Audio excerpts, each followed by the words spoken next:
Okay, Assalamu alaikum warahmatullahi ta'ala wa barakatuh. My name is Muttaka Arabi Dharma.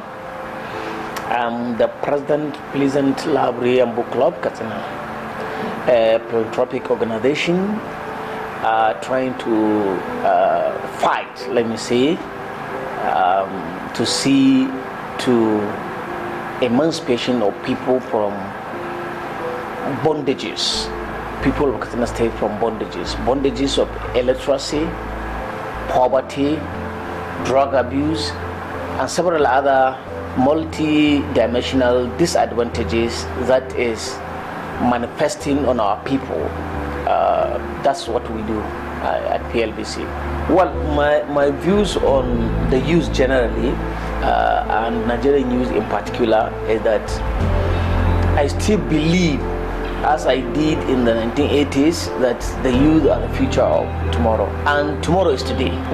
The youth should not wait for tomorrow, because when you are saying you are the future of, you are the leaders of tomorrow, the tomorrow will never come. Today is Sunday probably, and when you are talking about tomorrow, tomorrow will be Monday, and when Monday comes and you are talking about tomorrow, it will be Tuesday, like that, on and on and on and on. So my views about the youth of Nigeria in generally and the youth of Katsina State is that they have the future. The future is this, and the future is now. Let me say this particularly. In Katsina State, people are really oppressed.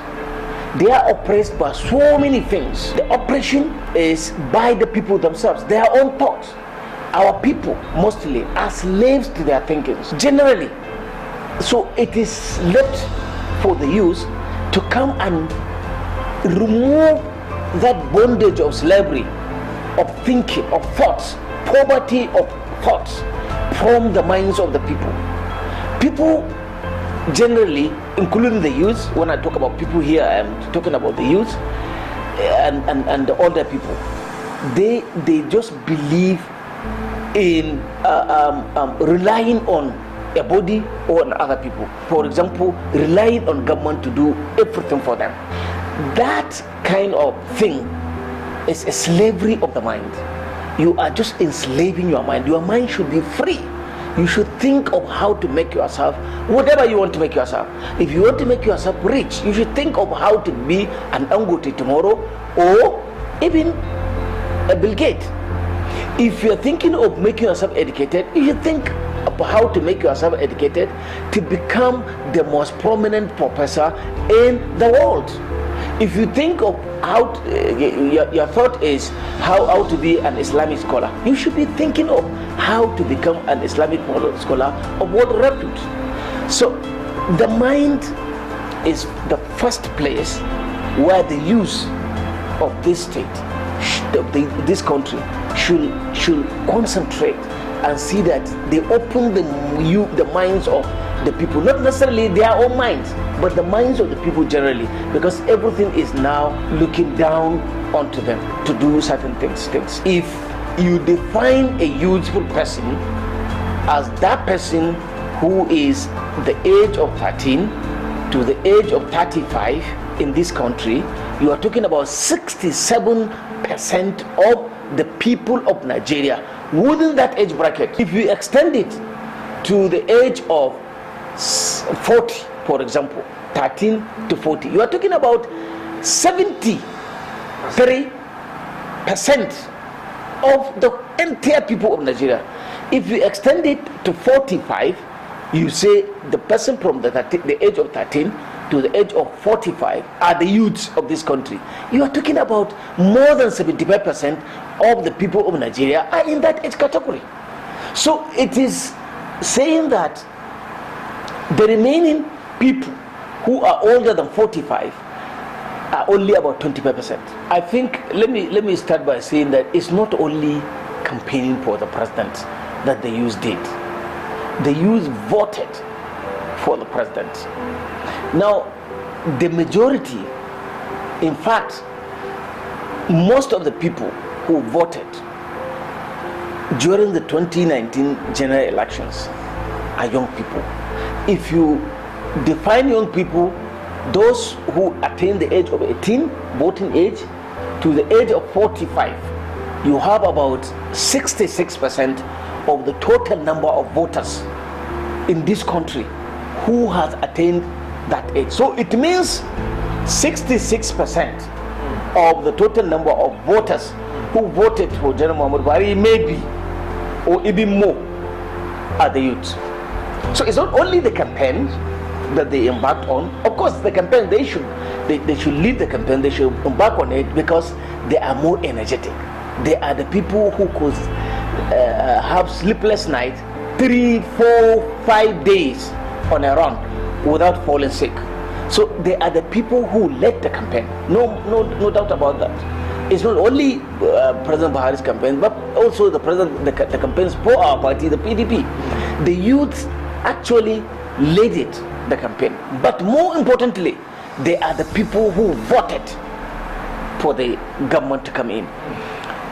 Now, if you look at the cabinet, of course, certainly, if you are defining the age of the youth to be 45, then it means you have only 2 or 3 youthful members in the cabinet amongst the 43 members. But if you extend it again to the age of 50, that is when you find about 7 of them who, someone is 49, someone is 47, someone is 46, and another one is 45. So about 7 of them who are below the age of 50.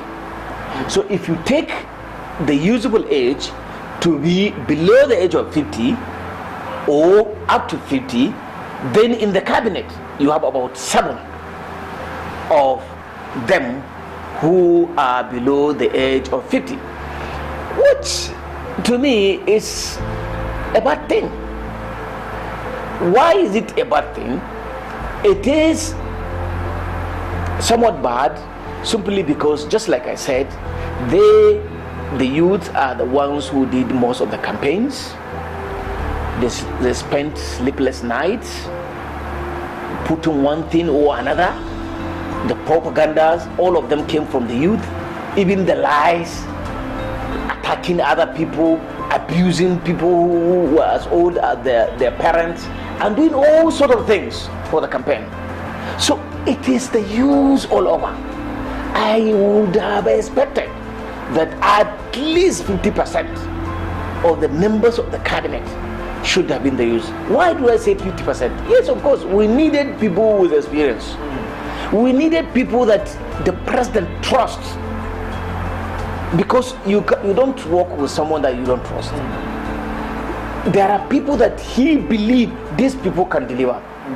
But we also needed the people, even if we don't know them, the people who will learn from those trusted people, from those people with much experience. If you have a minister who has attained the age of 65 and above, his productivity will definitely be diminishing by the day. His health challenges, not anybody at the age of 65, most likely about 90% of them at the age of 65 must have one challenge or the other. But the young people who are even below the age of 50, let me just put it that way, even if they are below the age of 50, like the president said, even if they are below the age of 60, let's consider them young. If they are below the age of 60 and you appoint them as ministers, they still have their energies, they still have their mental capacity. Even if they have the health challenges, those health challenges might not be as compounding as those who are 65 and above. Now, why we want them to be included is because we always say they are the leaders of tomorrow, and I now just said the leader tomorrow is now today. So if they did not start taking the mantle of leadership today, when will they start taking the mantle of leadership? Well, I am also, of course, you made mention of some governors who did well. To me, I will just talk generally, and in particular, I will talk about Kaduna because that's my state. Let me just say this. Yes, some governors, like you mentioned, did very well by including the younger people in their cabinets. But there are some states who included as commissioners people who are approaching the age of 70. People who have retired long way back from the public service, they attained the age of retirement and they retired and they came back to the states and they were given commissioners. To me, personally, I think that was wrong. I think what states like Kaduna State should do is that they should find anybody who is older than the age of 45. That person should not be made a commissioner. Any single person who is older than the age of 45, I'm repeating it, that person should not be made a commissioner. And I have my reasons. In fact,